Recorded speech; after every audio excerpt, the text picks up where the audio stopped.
All right. Good day, everyone. My name is Jenica Hauser, and I recently became a content contributor for The Crude Life. I'm excited today to get to speak with Mark Watson, and he's with the Wyoming Oil and Gas Conservation Commission. That is quite a mouthful, but I'm really glad to be talking with him today. Good day. How are you today, Mark? I am just fine. How are you? Oh, just doing fantastic. Thankful that I get to work indoors, that is for sure. Wintertime. Yes. Okay, so I've been doing quite a bit of research looking up on the website, and there is a lot of information that you guys have put out there for the public. So that's really nice, made it quite accessible. There's videos on YouTube even that outline some stuff.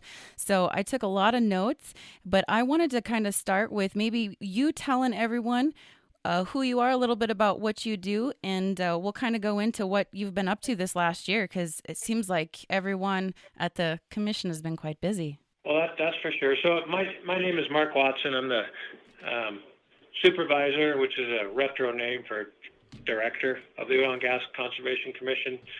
We're headquartered in Casper, Wyoming. We just have one office for the whole state, and yeah, it's been a busy year, and it's been a year to forget. But you got to go through these things sometimes. Right. Well, it helps us to appreciate the good times, right? Right, right. Well, okay, so I see that have been different projects going on, especially this year, from the lift of the commission tax to the Energy Rebound Project to Orphan Wells. Is there? I mean, where would you like to begin? I've got so many questions. I'm very curious. Well, okay. So you mentioned the conservation tax. So we're a self-funded agency. We charge a tax on all production in the state. It's 5 mils, so it's $5 for every $10,000 worth of oil or gas sold, and then we also make money on permit fees. It's $500 for a drilling permit. Hearing fees, $250. So we have enough revenue to basically fund our agency and then also fund orphan wells. Should the bond not be enough? I think that was your second question. So orphan well is basically a well where the company's gone bankrupt or hasn't followed our rules, and so we've revoked their bond, and then the well becomes the property of the Oil and Gas Commission, and it's our job to plug that well and rehab the surface. And so we've been pretty busy. Probably since I took over in 2014, we've had about a little over 5,500 to 6,000 orphan wells. Majority of them are coal bed methane wells that are anywhere from 0 to 3,000 feet. So they're a little easier to plug than, say, a deep horizontal well. And we've been plugging, average 500-600 a year. This year we've got over 1,400 wells under contract. I think we've plugged, as of this week, close to 1,000 wells for 2020. And that's a lot to do with the governor and legislators telling the Oil and Gas Commission that, when things are a little slower, maybe we could up our game, plug more wells, keep more people employed. So that's what we've done. We've probably had 3 or 4 projects going at one time, and we basically put these projects in a geographical area, 200 to 300 wells per project, and then we put them out for bid. And so we're always, as soon as one project's finished, we've got another one out for bid. And so it's kind of an ongoing process. And even in the wintertime this year, we haven't had a lot of snow, so we're continuing to work throughout the winter. Nice. And then your other question, I believe, was the Energy Rebound Program. So that was a program that, using CARES Act funding from the federal government due to COVID, each state, I think, had $1.2 billion to spend. And for a small state like Wyoming, it's tough to spend all that money. But the governor allocated originally $15 million, and then we did another $15 million, so a total of $30 million. We kind of did it late in the year, but it's still out there, and so we worked with the Wyoming Business Council. That was the body in charge of giving out these contracts, and so we went over 800 different applications, and we did it all in 3 days to get the information back to the Business Council so they could award all the funding. And so basically, it's Wow. 500,000 max per well to either one recompleted well, which was basically a well that was drilled this year and due to COVID couldn't be completed. So that 500,000 would go towards cost of fracking, water, sand, anything like that. Then the next level was any well that was put back on production, recompleted, enhanced production, anything that would increase production for the state. And then finally, the last tranche was orphan or wells that companies wanted to plug, because the economics had changed. And so we were pretty busy for a couple of weeks getting all that out. But all the contracts or the companies have been awarded they're 500,000 per well, so it's going to be a pretty busy December for contractors and operators alike. Right. Well, because the deadline is December 30th, right? Correct. So they have to have the money spent by then. So, for example, if you were doing a frac and you couldn't get Halliburton out there till January, you could at least, get the water out there, buy the sand, something, and have those funds expended before December 30th. And in that case, you'll be reimbursed for a minimum or the maximum of 500,000. Oh, okay. All right. So taking it back a little bit to the orphan wells, I just wanted to, I guess, congratulate you. It wasn't 1,000 wells, the goal for this year, wasn't it?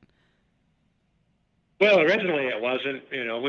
We do about 500 a year, but once COVID came along and turned things upside down, legislators got involved, the governor got involved. It's just because so many people were, all of a sudden unemployed or soon to be, and so by having more than one or two contractors, had 3 or 4 or 5 contractors going at the same time. So, it kept a lot of people employed, and these companies know that we still have maybe 1,500 more wells to plug. So, they're going to stay busy for the next couple of years. So at least they have some certainty that they have the work, and so they can keep the employees, and that's one of the things we wanted to do.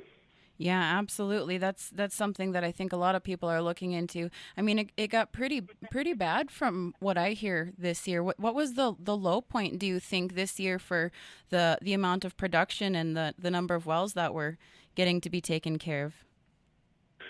Well, I mean, for Wyoming, the low point came in early August when our rig count dropped to 0. And I've been around a long time, but I haven't been around over 100 years, and I don't think we've ever hit below one well. So when we had, and it was only for a couple of days, but it's still historic to note that how much one, the COVID issue, 2, the issue between Russia and Saudi Arabia fighting over oil prices back in March and April. And so you combine those two, and you had a drop of oil that at one time went into the negative. So it really shut down, drilling. Everybody kind of pulling their horns, trying to decide, well, why expend any money now with the prices so low? And of course Right. now things are a lot better. But this summer was quite the low point for Wyoming. Well, I wanted to say thank goodness it was only 3 days, but I guess really, I mean, when you factor in the cost of production and the return on that production, what was lost out on that 3 days was probably felt catastrophic at the time. Well, it did because you just didn't know when it was going to end. But as things got a little positive later in August, September, there was talk of the vaccine and prices of oil started to rise. Maybe people are going to start using oil more. And of course, that all came to an end once the second wave hit. But, we're looking in the oil in the $40 range now. And for some companies that are efficient and can get a good deal on employing a rig, that, some of the companies can make money.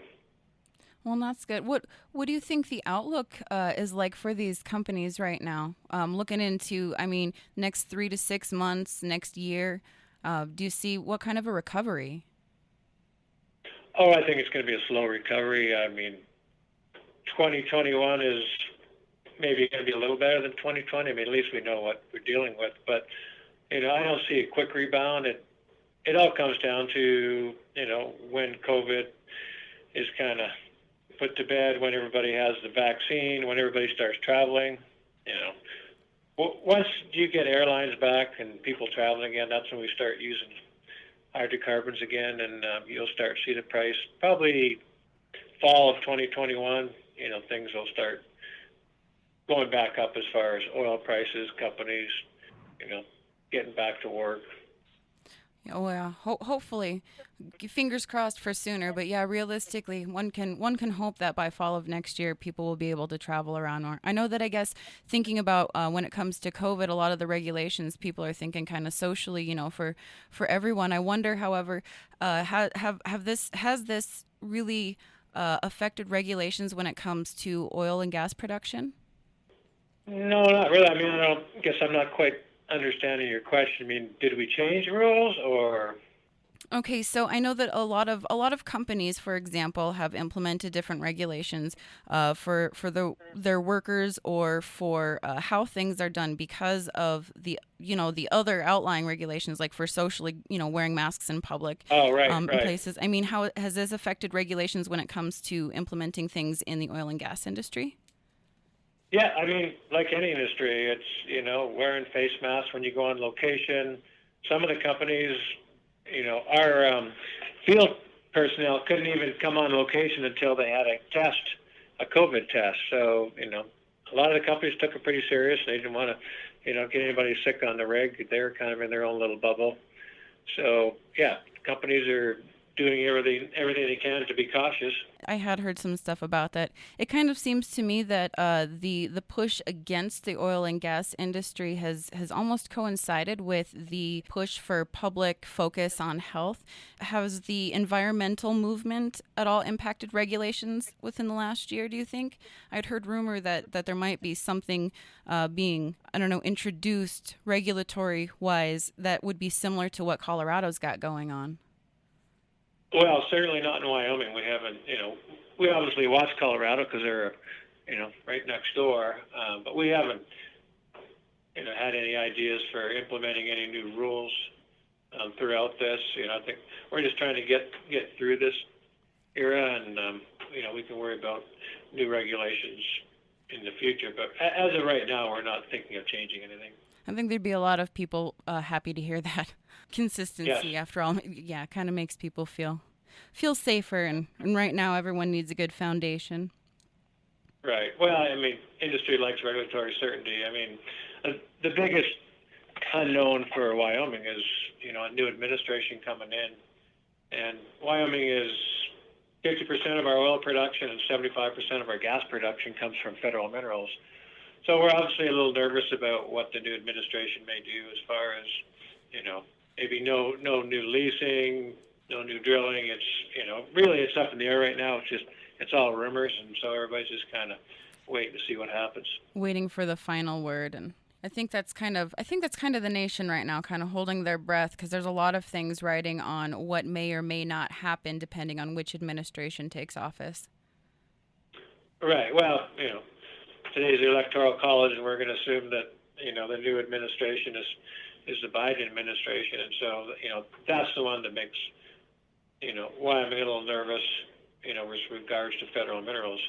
Right. Because what came to mind, I guess, was with Colorado, the initiative to kind of phase out to all renewable energy by 2040. And I mean, a lot of times it kind of ends up like a domino effect. So I know that there's been different organizations and movements. I kind of wonder how much it had affected Wyoming simply because, well, it's well known for the oil and gas industry. So a lot of the people there are going to be in support of the oil and gas industry. Well, that's for sure, because that's our bread and butter. That's 60 to 70% of the state revenue comes from coal, gas, oil. So that's something we're kind of trying to tackle now. And of course, like every state, we're having huge budget shortfalls. We predicted maybe up to $1 billion shortfall over the previous biennium. So you know we're still hoping that hoping for a good recovery in oil and gas. Right. Yep, everyone with their fingers crossed. This actually kind of brings me back to what I'd mentioned about the commission tax. I was curious to note, because it was lifted for 6 months. Do you think that it did what you wanted it to do in the efforts to help the recovery? Well, I'm not sure what To, To, it was something that the governor was just asking all agencies. What can we do to help in the industry in a time like that? And I said, well, there's different things we can do, but if we basically cancel the conservation tax for 6 months, it affects everybody. from the biggest to the smallest company. And so, it was something that was helpful. I'm not sure, what we were trying to accomplish, but other than just to assist the industry. Well, I suppose if that was the main goal and you saw ways that it had assisted, that would, of course, mark it as a success. So that's really good. I guess okay. So looking into the future, because we're talking about recovery, I know that we had mentioned that December 30th was kind of the deadline for the Energy Rebound Program. Do you see any new projects beginning here soon, or? Well, I mean, drilling is starting to come back. I think our rig count this week is 6, and they're all horizontal wells, maybe a directional well in the western part of the state for natural gas. But that I've always told people that we can do legislative rules to help operators. We can lower severance tax for a while, but really there's only two things that operators use to decide whether to drill or not. And one is the commodity price, obviously, and the other is the quality of the rock. So, if you have a good reservoir and the price is right, companies are going to drill. Right. Well, that makes sense. Yes, I hope to. When did horizontal drilling start becoming more popular? Well, we actually, and when I say we, I mean in industry in Wyoming, experimented in the mid '90s in a couple of fields, but they could drill horizontally. They just didn't really know how to complete the wells. A lot of times they're just drilling kitty corner, southwest and northeast to try and connect as many fractures as they could, natural fractures, because they didn't know how to do how to set production casing and cement it in a horizontal method. They didn't know how to frack it, and it wasn't until 2010ish, maybe a little bit before that, where they figured out how to do set liners, sliding sleeves, and then when they came along and they were able to do stage fracks where they could actually drop balls down the casing and frack 200 to 300 feet at a time, then move to the next 200 or 300 feet, then you could be really selective in how you complete these wells. And that's when things really got successful, and that basically turned the industry around in this state, because where the Powder River Basin is probably the number one basin for horizontal drilling, and they're drilling into formations that produced vertically back in the 70s, but they just didn't produce a lot on these really tight formations. But once you could, put a lot of sand and a lot of water to these formations, that's when you started to get, production up in the 2,000 to 3,000 barrel a day range, and that's, when it really became economic. Nice. Because I had been wondering about that because I had seen something when I was reading into what you have on the website, which, by the way, for anyone listening, there is a lot of really good information on their website. But it had said something about a new development or something being implemented this year that had really increased. And then earlier I was listening to an interview that you had done where you had noted that 95% of I believe it was 95% of the permits. Well, no, the majority of permits were for horizontal well drilling, was what you had said. Was that was the Right. Yeah. vast Over majority? over 95% are horizontal drilling. I mean, we still have a few vertical plays, but horizontal is really where it's at. So that had actually raised a question in my brain then earlier when we were talking about the plugging of these wells, because you had mentioned that it's more difficult to plug the horizontal wells. Is this, do you think, going to be kind of an issue in the future? Just out of curiosity. Well, it's not more difficult. It's just it takes a little longer and takes a little more cement because the wells are deeper, casing's bigger, and the surface locations are a lot bigger. So it's just going to be a lot more expensive. We can plug these coal bed wells for $5,000 a well, and so we're pretty efficient. That's pretty cheap. But when you're looking at plugging a 10,000-foot well, we look at an average price of $10 a foot, and that's just for cement costs and no problems in the well. And then you have a lot of costs in the surface. Some of these locations are 10, 20 acre surface locations. So there's a lot of rehab work to be done in the future, once these wells are buttoned up and put to bed. But we've dealt with this kind of thing for years and years and years, and most operators do the right thing, and when the wells are uneconomic, and they get them plugged and get the surface rehabbed. Well, that's good. Yeah, no, I was just curious because I guess previously I'd only in my own head only ever thought about, well, vertical drilling. And so when I was reading about the horizontal drilling, I found that to be pretty intriguing. And I'd asked my husband some questions about it, and he said that it had been used for a while, but I found it to be interesting when you noted that it was so prominent. How many wells do you think are in Wyoming right now that are horizontal wells versus, I keep wanting to call it vertical, but that's not actually the term for it. I apologize. Yeah, we conventional wells versus non-conventional, but Okay. conventionals are the vertical wells. We have several thousand, 3,000 horizontal wells. Total wells in the state is in the 40,000 range. Of course, not all of them we're responsible for because there's a lot of like I mentioned earlier, the majority of the minerals are federal, and so those wells and the jurisdiction falls under the Bureau of Land Management. Who has bonds and is responsible for plugging wells if they should be orphaned. Do they still have to go through you for the different permits and stuff for those wells? They still have to file a drilling permit with the state, even on federal minerals, because we're the ones that assign the API number, the unique number for each well, Oh, okay. and we also have jurisdiction over spacing. And so we do all the hearings. Every month. We used to do up to 4,000 hearings a month, and now we're down to 200 or 300 hearings a month. But all these wells have to have a spacing hearing first to determine. Majority of them are on 1,280 acre spacing.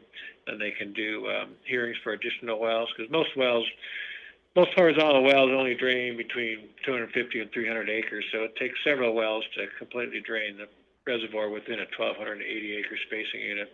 So yeah, we're involved in a lot of the front end work even on federal wells, and of course in the Powder River Basin with these horizontal wells, there's what we call mixed minerals. So most of the wells you're drilling horizontally, you're drilling through private minerals, state minerals, as well as federal minerals. And it's not very often that you can drill a well that doesn't hit federal minerals.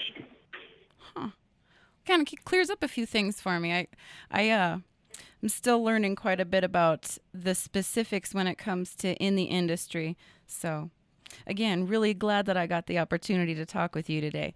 Is there anything else that you can think of that you would like anyone listening to know about what's going on? Any important projects or events or anything that you would like to mention?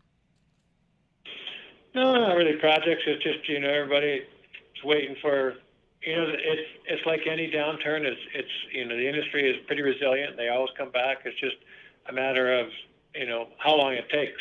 I remember in the '90s it took 5 or 6 years to go from $15 to $20 for a barrel of oil. So everybody's thinking, oh, next year will be better, and sometimes it's several years, and you just don't know. So Just everybody's got their fingers crossed.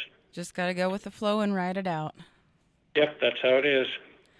Well, I guess thank you so much. I really do appreciate the time you took to talk with me today. It was a wonderful conversation, and there was a lot of information there. So thank you. Okay, well, you're welcome. I'm always happy to plug the state of Wyoming. Absolutely. And then, if anyone should want to get a hold of the commission, where would be the best place, do you think, to reach you? You can go to our website. It's got lots of information. If you go to the data part of it, every single well in the state, whether it's federal, private, state minerals, we have all the production information and all that stuff. And then there's also contacts if you need email addresses, phone numbers, anything like that. It's all on the website. Wonderful. Thank you, Mark. I've taken up enough of your time. You've been so gracious. Okay, you're very welcome. Good talking to you. You too. Have a wonderful rest of your day. Okay, thank you. All right, my friends, that was Mark Watson with the Wyoming Oil and Gas Conservation Commission. If you would like to find out more about the Wyoming Oil and Gas Conservation Commission, make sure to go to wogcc.wyo.gov. And if you like what you heard and you would like to hear more great information, check out the rest of what you can find on thecrudelife.com.